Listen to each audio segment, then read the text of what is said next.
Esto es Radio Sefarad y estas son las noticias. Bienvenidos. Hola Jorge Rosenblum, que nos acompañará en el comentario. Hola, ¿qué tal? Comenzamos con los titulares. La televisión israelí señala que el vídeo sobre Gantz en la diana de Hamas es de 4 meses antes de la guerra. Israel intenta reiniciar las negociaciones con los palestinos. El vicecanciller alemán de visita en Irán defiende la seguridad de Israel.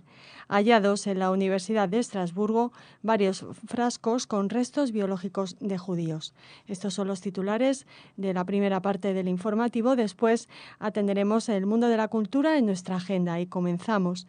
Hamas publicó en YouTube un vídeo en el que sostiene que tuvo en el punto de mira al entonces jefe del Estado Mayor del Ejército de Defensa de Israel, teniente general Benny Gantz, cerca de la frontera con la Franja de Gaza durante la guerra del verano de 2014. El grupo terrorista presentó el vídeo como una demostración, en el marco de su guerra psicológica contra Israel, de las capacidades de vigilancia e inteligencia de su ala militar. Sin embargo, el Canal 2 de la televisión israelí señala que la visita de Gantz a la zona tuvo lugar 4 meses antes del conflicto. En el borroso vídeo, cuya autenticidad no pudo ser verificada, se observa a varios soldados reunidos alrededor de al menos 6 vehículos militares de tipo Defender que aparentemente hacen una visita a pie al kibutz Ein Halosha, junto a la frontera con Gaza. Jamás no ha explicado por qué no le dispararon. Bueno, posiblemente no le dispararon porque este vídeo es más falso que una moneda de 3 pesetas. Se ve un vídeo donde se ve al ex comandante en jefe de las fuerzas de Israel y sobre impreso una diana. Entonces, bueno, ya vamos a ver primero. Sí, si no fuera vamos en serio, nos haría reír, ¿no? Es que yo creo que es más sencillo sobreimprimir una diana y hacer como que estamos apuntándole que acoplar una cámara de foto a un periscopio o a algún instrumento de observación desde el cual se pueda disparar. Otra cosa, que lo estuvieran observando, pero estuvieran en un sitio desde el cual no tuvieran ningún arma, con lo cual, ¿cuál es la potencia? Lo que llama la atención es el tema porque esta noticia salió en muchas partes, en el marco de la guerra psicológica contra Israel. La guerra contra Israel de Hamas no es psicológica, es terrorista. Si fuera psicológica no habría ningún problema. Podríamos aguantar haciendo telepatía inversa o cualquier otro método solamente con la cantidad de psicólogos judíos argentinos estaría solucionada la guerra en 2 meses. El problema, no existe una guerra psicológica contra Israel y el que escribe esto está ya poniéndose en situación de evidencia porque está diciendo una mentira más grande que una casa. Lo que hay es una guerra terrorista y en todo caso lo que hay de guerra psicológica o lo que hay de psicología o lo que hay de tergiversación de la noticia para lograr un efecto psicológico es para venderlo dentro de la Franja de Gaza como que ellos serían capaces hasta de matar al jefe de Israel. Claro que los otros gazatíes se tendrían que preguntar, ¿y entonces por qué no lo dispararon? ¿Por qué, si son tan gallitos y tienen unas precisiones tales que pueden ver, captar de YouTube una imagen de Gantz, ¿por qué no le disparan a la imagen en YouTube o lo que fuera, ¿no? Pues esto es otra chorrada, pero otra chorrada de estas que en lo que ya solamente denominarlo guerra psicológica están desinformando a la población de qué es esto. Esto es una fantasmada de un grupo terrorista y es parte de su estrategia terrorista convencer a la gente propia.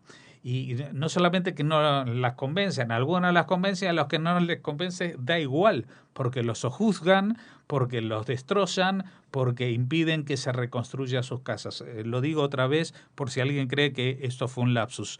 Si Gaza no se reconstruye, es porque Hamás no quiere que se reconstruya. En el momento que Hamás diga que renuncia a la violencia con Israel, aunque no sea de forma definitiva una tregua total que, por ejemplo, acepta inspecciones para desarmarse, te aseguro que las casas están en pie por fabricantes israelíes en 2 meses. Continuamos. Israel está llevando a cabo gestiones para reiniciar las negociaciones de paz con los palestinos, aseguró el viceprimer ministro y titular de Interior israelí, Silvan Shalom. El último proceso negociador entre israelíes y palestinos, patrocinado por Washington, concluyó sin resultados en abril de 2014. La afirmación de Shalom coincidió con una visita a Israel del secretario de Defensa de Estados Unidos, Ashton Carter, y criticó que mientras los palestinos demandan gestos de buena voluntad, al mismo tiempo estén llevando a cabo actos unilaterales como acudir a la Corte Penal Internacional a denunciar acciones israelíes. Shalom recordó que su ministerio ha autorizado permisos para que 8.000 palestinos de Cisjordania puedan entrar a trabajar en Israel. Bueno, primero, aquí dice, el último proceso negociador entre israelíes y palestinos patrocinado por Washington concluyó sin resultados en abril de 2014.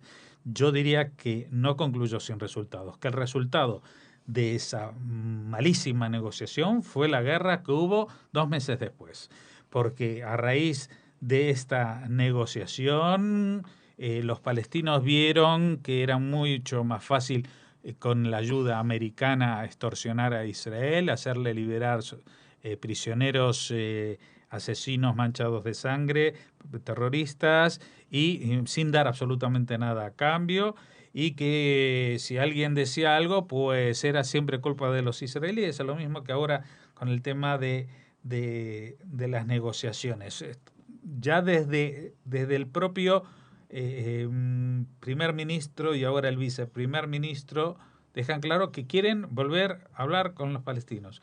¿Cuál es el problema? Es que los palestinos dicen no nos vamos a sentar a hablar a menos que ¿qué? Es lo mismo que el famoso plan de paz de Francia, de Laurent Fabius y de la Unión Europea, que dice, bueno, si Israel hace todo esto, podréis hablar, pero todo esto es conceder todos a los palestinos. Entonces, ¿de qué van a hablar? ¿De qué van a hablar? Si ya les concedes todo, pues los palestinos no te van a reconocer ni siquiera la posibilidad de que Israel se autodefina como quiera. Es un Estado judío, lo ha sido desde su nacimiento, es más, desde antes de su nacimiento. Exacto. Ha sido desde definido su concepción, ¿no? como Estado judío, y eso no quiere decir, otra vez, no tiene nada que ver con un Estado teocrático, sino le recomiendo a todos mirar la biografía del fundador del sionismo político de Herzl y ver que esa persona, cuando diseñó y escribió ese libro, El Estado Judío, estaba hablando de un Estado aconfesional incluso.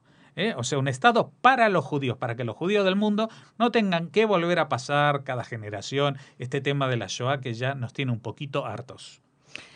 Nuestra tercera noticia. El vicecanciller alemán Sigmar Gabriel defendió este lunes en Irán la seguridad de Israel como condición para las buenas relaciones entre ambos países, unas declaraciones que fueron rechazadas inmediatamente por Teherán. Gabriel es el responsable europeo de mayor rango en viajar a Teherán tras la conclusión del acuerdo sobre el programa nuclear iraní alcanzado el 14 de julio entre Irán y las grandes potencias. Bueno, la frasecita estaba muy bien. Irán defendió la idea de que Israel tiene derecho a tener seguridad. Esto le duró 2 segundos. O sea, en Teherán no lo mataron en directo porque estaban las cámaras filmando. Vamos a ver, en Irán nadie pone en duda de que Israel no solamente no tiene ningún derecho a existir ni a ninguna seguridad, sino que hay que eliminarlo del mapa. Lo siguen sosteniendo después de la firma del acuerdo y no tienen ningún problema. Pero también los alemanes o son muy naïves o son muy puñeteros, porque ellos sabían que Teherán iba a rechazar de plano esta declaración, pero lo importante era viajar a Teherán a hacer negocios, porque Alemania, que es uno de los firmantes del acuerdo con Irán, es el 1 añadido al 5 más 1. ¿Por qué Alemania estaba en la primera fila con las potencias mundiales? Porque estaba China, estaban todos los que tienen veto en la Asamblea de Naciones Unidas, ¿sí?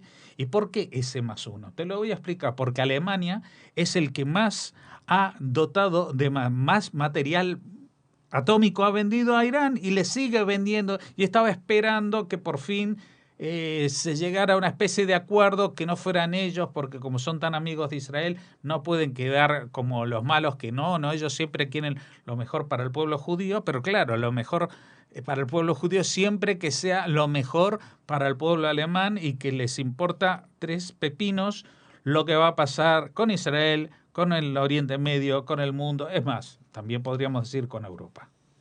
Nuestra última noticia nos lleva a la Universidad de Estrasburgo, al este de Francia. Allí se acaban de encontrar multitud de frascos con restos humanos de judíos que fueron asesinados por los soldados nazis, desmembrados y utilizados en múltiples estudios.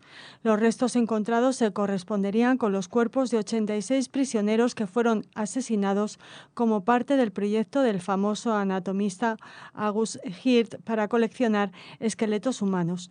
Este profesor de la Universidad de Greifswald se hizo famoso por llevar a cabo todo tipo de experimentos en humanos, como inocular con una aguja hipodérmica gas mostaza líquido en el antebrazo de los prisioneros escogidos. Además de los restos humanos, también han sido hallados en el centro de enseñanza varios objetos utilizados durante la incineración de los cuerpos en el campo de Nassweiler-Struthof, un centro de exterminio ubicado en Francia. Sí, porque no sé si a ustedes les suena esto, que en Francia... Menuda noticia, Jorge. ¿Eh? Menuda noticia. Sí, no, pero estaba tratando de recordar de que parece como nuevo que se hable de un campo de exterminio en Francia. Pues hubo campos de exterminio en Francia, hubo campos de concentración en Francia, hubo deportaciones en Francia y todas las películas que vimos sobre la resistencia, pues la mayoría de ellas están mal hechas, por no decir otra cosa. Eso es un intento de lavar la cara que Francia recién ahora, 60, 70 años después, empiezan a descubrir. Porque los padres de la República resulta que estaban todos con las manos manchadas. Bueno, eso es con respecto a Francia, porque uno dice, ¿qué tienen que ver los nazis con Francia? Bueno, recordemos que los nazis ocuparon Francia y que Estrasburgo, en el este de Francia, quedaba dentro de la zona conquistada por Alemania, no era la Francia de... No era de la Francia de Petain, ¿no? Si no era la de Petain o la de Vichy, bueno, no sé, era la Francia directamente bajo... La de Petain es la de Vichy. Ah, bueno, entonces, bueno, pero que la otra era también controlada por los alemanes, solamente que esta estaba anexionada. Bueno, entonces ahí se quedó en las estanterías estos restos humanos. A mí me llama la atención que en 70 años a nadie se le ocurriera mirar lo que decía, porque parece que no es que hicieron análisis de ADN para descubrir que los restos eran judíos, sino que estaban etiquetados. Y aparte es una cantidad muy grande de frascos, no es uno que se haya podido perder en una estantería. No son frasquitos, hay tórax enteros, ¿entiendes? Entonces esto es todo una cuestión, otra vez, de ocultación. Esto es una cuestión de ocultación y ya no hablamos de ocultación de que en el año 47, 48, pues alguien podía pensar que, bueno, igual colaboraron. En el año 50 todavía estaba fresco. Pero han pasado 70 años, entonces la ocultación se ha convertido en complicidad. Porque no hay otra manera de calificar esto. Lo único es que ahora para la iconografía de los monstruos del Tercer Reich, vamos a tener que agregar, todo el mundo conocíamos al doctor Mengele, pues el doctor August Hirt no se le quedaba atrás, solamente que pues no sé exactamente si solamente trabajaba en este campo de Nassweiler-Struthof o si también tuvo contacto con prisioneros de otros campos, pero por supuesto la crueldad era la misma, la inhumanidad era la misma, porque en definitiva, sea Mengele, sea Hirt o sea el último de los guardianes de los campos, todos estaban metidos en el ajo. Es más, estaban metidos en el ajo también los de la Francia ocupada, también los de la Ucrania ocupada, también los de la Chequia ocupada. Todos los que no estaban en contra de los nazis estaban con los nazis. Aquí terminamos esta parte del informativo, esta primera parte. Les esperamos en la agenda cultural.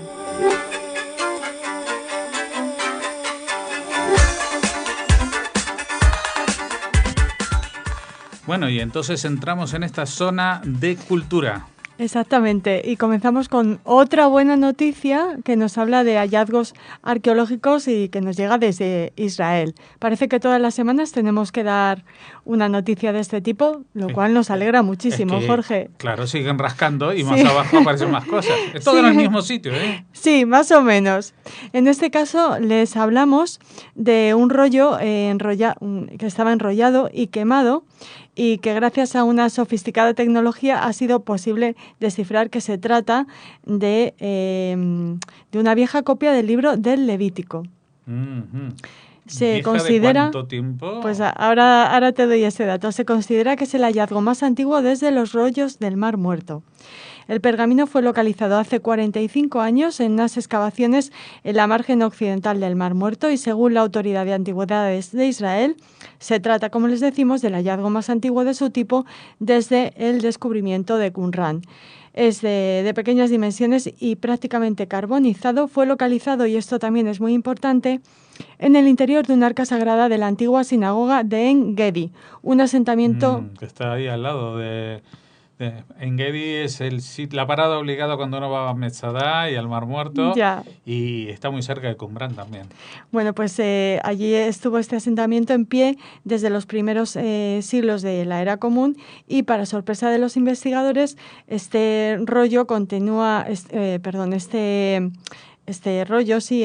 hallazgo contenía los primeros versículos en hebreo del libro del Levítico. Tras someterlo al análisis del carbono 14, y así respondo a tu pregunta, el pergamino fue datado en el siglo VI de nuestra era y es considerado el rollo más antiguo de los 5 libros de la Biblia judía desde los del Mar Muerto, la mayor parte de los cuales son del final del periodo del Segundo Templo, entre el primer siglo antes de la Era Común hasta el primero de la Era Común. Se trata, y por eso les señalaba antes que era curioso que donde se había encontrado, de la primera excavación arqueológica en la que aparece un rollo de la Torá en el interior de una sinagoga, concretamente en el arca destinada a guardar el texto bíblico. De acuerdo a Sefi Poraz, que descubrió el rollo en 1970, en las excavaciones que se llevaron a cabo en Ein Gedi, el descifrado del rollo, que ha sido para nosotros un rompecabezas durante 45 años, es muy emocionante.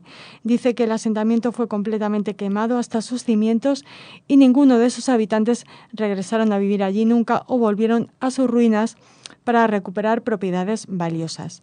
Y por su parte, Pinina Shor, que es comisaria y directora de proyectos de los rollos del Mar Muerto en la Autoridad de Antigüedades de Israel, asegura que el conocimiento que están preservando es el más importante del siglo XX y uno de los tesoros de la cultura occidental fundamentales a nivel mundial. Así que por eso pues han procedido con el mayor cuidado y precaución y empleando las técnicas más avanzadas disponibles hoy en día. Bueno, o sea que el descubrimiento no es de ahora, es de hace 45 años. Sí, pero ahora han logrado... Saben de qué es lo que había escrito en ese rollo. Bueno. Y su descubridor ha podido ver finalmente el resultado de estos trabajos. Ya era hora, ¿no? Que ser súper emocionante. Aunque ya ha tenido que esperar 45 años. La pobre ya debe estar jubilada. El pobre, ¿no? Sefi Poraz, sí. Es un nombre, ¿no? Sí. Bueno, en Israel nunca se sabe porque utiliza nombres... es una especie de apodo para Asaf, suele ser. Muy bien. Continuamos en la agenda cultural con otro descubrimiento, pero más reciente. De hecho, nos ha llegado directamente a la redacción de Radio Sefarad la noticia de la publicación en España, a cargo de la editorial Altera, del libro Varicela, mi amor, de Ethel Jagolkowski. Varicela, mi amor, relata la historia de Libby, una niña judía de 7 años que vive en Lima. La pequeña protagonista es una niña sensible con mucha imaginación que descubre lo que es el dolor, el rechazo, el abandono, el sufrimiento y se hace adulta rápidamente a pesar de tener solo 7 años. Aunque la vida le enseña a Libby que el mundo es un lugar muchas veces cruel y difícil, ella nunca pierde la esperanza de volver a sonreír, de volver a ser una niña. Les hablamos un poquito de esta autora, de apellido casi imposible de pronunciar para mí, tú que eres más askenaz. Bueno, pues Ethel Jagolkowski nació en Lima, en Perú, hija de un inmigrante judío y una madre peruana. A los 20 años hace Aliyá y culmina sus estudios de artes cinematográficas en Israel. Ha realizado cortometrajes muy reconocidos en varios festivales internacionales por la gran sensibilidad que transmiten. Varicela, mi amor, es su primera obra como escritora y, como el resto de sus creaciones, el libro presenta una historia sentimental visto desde los ojos de una niña pequeña. Así que intentaremos hablar... Una novela judeo-peruana que nunca habíamos tenido. ¿No? Déjame pensar... Sí, bueno, está algo hemos tratado de literatura peruana. Sí, estaba algo del señor Goldenberg, que hay un escritor peruano. Sí. Y ahora no recuerdo el nombre, pero sí hemos hablado de literatura judeo-peruana aquí en Radio Sefarad. ¿Y de qué literatura no hemos hablado ya? En Radio Sefarad casi hemos abarcado todos los países. Bueno, esperamos poder hablar con Ethel sobre su libro muy pronto aquí en Radio Sefarad. Muy bien, estaremos esperando. Y terminamos con una combinación curiosa, Jorge, que no es inédita en Radio Sefarad tampoco, pero que bueno, es eso, sorprendente, flamenco y Shoah. Uh-huh. Eso, si nuestros oyentes recuerdan, tiene un nombre propio aquí en España y en muchas partes del mundo, y es el de la bailaora María Juncal. Ya saben que ella ha puesto en escena El encierro de Ana Frank. Y finalmente, como nos contaba en entrevistas que hemos realizado desde que creó la obra, bueno, pues finalmente va a poder verlo sobre un gran escenario, en este caso el de Baluarte, en Pamplona, en Navarra, en el marco del Festival Flamenco on Fire. Será el 29 de agosto a las 7 de la tarde. Y bueno, ya conocen muy bien esta obra nuestros oyentes, que nos habla, bueno, de la tragedia de Ana Frank y de cómo la entiende María Juncal, quien ha hecho un poco de leitmotiv el contar la historia de Ana Frank, desde la perspectiva flamenca. María Juncal nació en Las Palmas de Gran Canaria, es bailaora y sobrina nieta de la gran maestra Trini Borrul. Sus primeros pasos de baile le llevan desde Canarias a Madrid, donde conoce y trabaja en las compañías de leyendas del baile flamenco como Huito o Manolete. Bueno, destacan siempre su madurez escénica, la profundidad de sus movimientos y la fuerza que imprime a su danza, que recuerda a las grandes bailadoras de este siglo. Las páginas sobre las que María Juncal baila, en este caso en el encierro de Ana Frank, tratan sobre uno de los más trágicos y conmovedores sucesos que acontecieron a la humanidad en la persona de una adolescente, de Ana. Y María se pregunta si Ana Frank perdió su capacidad de soñar, y ella quiere pensar que no, que va más allá de cualquier muro, crueldad y horror, y que los sueños y el alma sobreviven, y así lo representa en El encierro de Ana Frank, que les recordamos podremos ver sobre las tablas de Baluarte en Flamenco on Fire el próximo 29 de agosto. Bueno, una propuesta muy interesante que desde aquí apoyamos y queremos que todos los días nos traigas una cosa así, ¿vale? Mañana prometo más. Eso es. Hasta mañana.